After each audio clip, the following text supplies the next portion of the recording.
Bonjour à tous et bienvenue dans cette nouvelle Open the Boîte. Aujourd'hui, on vous présente Expédition à New Dale de Funforge.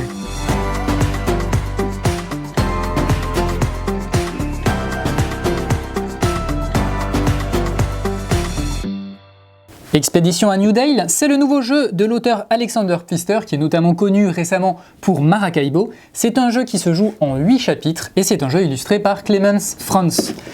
Expédition à New Dale reprend un petit peu les mécaniques et également l'univers du jeu de cartes Oh My Goods qui avait également été fait par Alexander Pfister, sauf qu'ici on va jouer sur un plateau, on va jouer également avec des cartes et on va un petit peu pouvoir jouer avec tout ça. Il y a beaucoup d'éléments dans cette boîte et comme je vous le disais, ça va se jouer en 8 chapitres.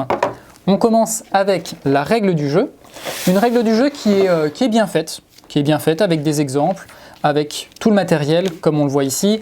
Des exemples, différentes façons d'aborder le jeu. On a également une variante en solo puisque le jeu peut tout à fait se jouer en mode solo.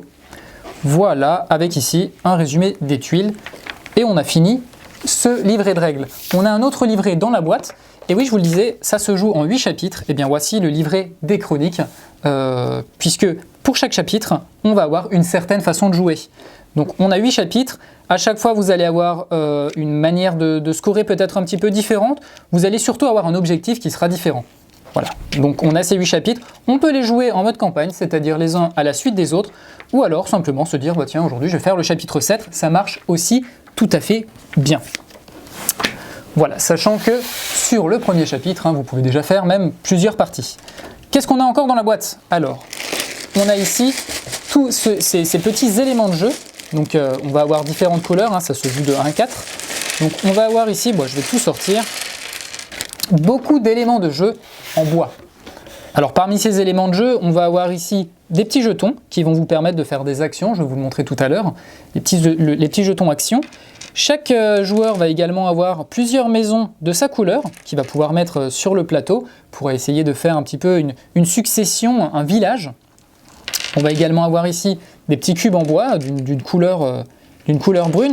Ça, ce sera vos marchandises que vous pourrez placer sur vos cartes. Quand vous produisez de la marchandise, elle sera représentée par ces cubes. Voilà, et vous allez encore avoir notamment ici des travailleurs. Ce sera le marché du travail, c'est ces travailleurs qui seront piochés dans le sac noir qui se trouve juste ici et qui vous permettront en fait de réaliser des choses, de produire des marchandises. Voilà, donc on a tous ces éléments de jeu. Hop, on va les placer juste ici. Voilà, comme je vous le disais, le sac noir servira à ranger les petits meeples comme ça, rouge, bleu, vert et jaune. Ensuite, on a des petits sachets transparents pour ranger un petit peu tout ça. On va avoir 2 paquets de cartes. Et on va également avoir ici des planches de punch et les plateaux. Alors, je vais tout de suite vous présenter les plateaux. Alors les plateaux, on va en avoir plusieurs. Il y en a 3 différents et qui sont en plus recto verso. Pourquoi il y a différents plateaux? Tout simplement pour varier un petit peu les parties et puisque certains plateaux seront utilisés pour certains des chapitres. Donc on voit qu'il y a même des plateaux qui se jouent comme ça sur l'eau. Voilà, donc ici on a encore un plateau recto verso et un dernier plateau avec également une autre façon de jouer. Donc vous voyez, il n'y a pas seulement les illustrations qui changent, il y a aussi finalement les différentes cases qui sont à différents endroits. Voilà, donc on va par exemple prendre ce plateau. Voilà, je vous le disais, on a également des cartes. Au niveau des cartes, vous allez donc avoir 2 gros paquets. Qu'est-ce qu'on trouve comme cartes dans Expédition à New Dale? Justement, beaucoup de bâtiments, puisque l'objectif va être de construire des bâtiments pour pouvoir ensuite mettre à chaque fois une petite maison ici, voilà, ici, et puis continuer un petit peu sa route et essayer de s'étendre sur le plateau de jeu. Ces bâtiments, ils vont nous permettre notamment de construire des marchandises. Donc voilà, on a pas mal de bâtiments. Au fur et à mesure des chapitres, on va aussi débloquer des personnages qui vont nous donner des sortes de pouvoirs. Et voilà donc, je vous le disais, des bâtiments. On a encore ici d'autres personnages. Voilà. Pas mal de bâtiments. On a également des cartes actions, puisqu'à chaque tour, on va tirer une carte action qui va un petit peu nous donner le marché du travail. Donc c'est-à-dire quels seront les meeples à utiliser, lesquels on pourra utiliser pour produire des marchandises. Toutes ces actions-là, elles vont également nous donner des petits effets qui seront utilisés pendant le tour. Voilà, et ici, on a également des objectifs de fin de partie. Voilà, Donc pour ce premier paquet de cartes, le second paquet de cartes, eh bien c'est également encore une fois des bâtiments, mais des bâtiments qui cette fois-ci ne donnent pas forcément de points de victoire. On trouve également les cartes objectifs secrets, puisque chaque joueur va avoir un objectif qui va pouvoir le guider durant la partie pour marquer des points. Et on trouve ensuite pas mal d'autres bâtiments. Il y a vraiment énormément de cartes. On va beaucoup jouer avec les cartes. Et il y a beaucoup de combos forcément qu'on va pouvoir faire. Voilà. Hop, un deuxième paquet de cartes. Chaque joueur va également avoir son propre plateau de joueurs pour pouvoir accumuler ses cartes et produire ses marchandises. Donc là par exemple, je vais en mettre un ici et chaque joueur a évidemment sa propre couleur. On va également avoir ici des tuiles. Ces tuiles-là, elles vont tout simplement être positionnées ici. À chaque fois qu'on arrivera à poser une maison proche d'une de ces tuiles, on va pouvoir la récupérer, ça nous fera des bonus.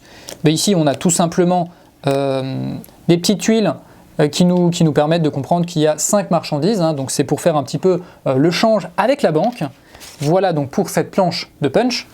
On a une deuxième planche ici. Donc pareil, c'est aussi des tuiles bonus, ça va être des tuiles boucliers.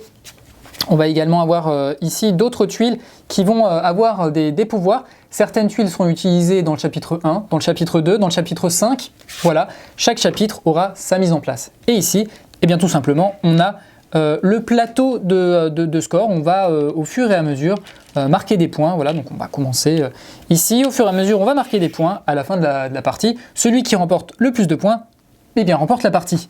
On va avoir aussi sur ce plateau-là les actions, puisque chaque personne, chaque joueur va avoir ici ces petits pions d'action. Et bien à chaque tour, on va dire par exemple, ce tour-ci, moi je veux faire cette action, et puis un autre joueur va pouvoir utiliser cette action par exemple. Voilà, donc c'est un plateau qui est très important. Chaque joueur va pouvoir avoir à la fin de la partie jusqu'à 4 actions, donc 4 jetons comme ceci. Et pour distinguer les actions 1, 2, 3 et 4, puisqu'au début on commence avec 2 actions, puis ensuite on peut en acheter de nouvelles, on va avoir ces petits autocollants transparents qu'on va pouvoir simplement coller sur ces petits pions. On va également avoir des autocollants transparents navires qu'on va pouvoir coller sur d'autres pions. Voilà pour le matériel et quelques aspects des règles de expédition à New Dale. Eh bien, je crois qu'on a tout présenté.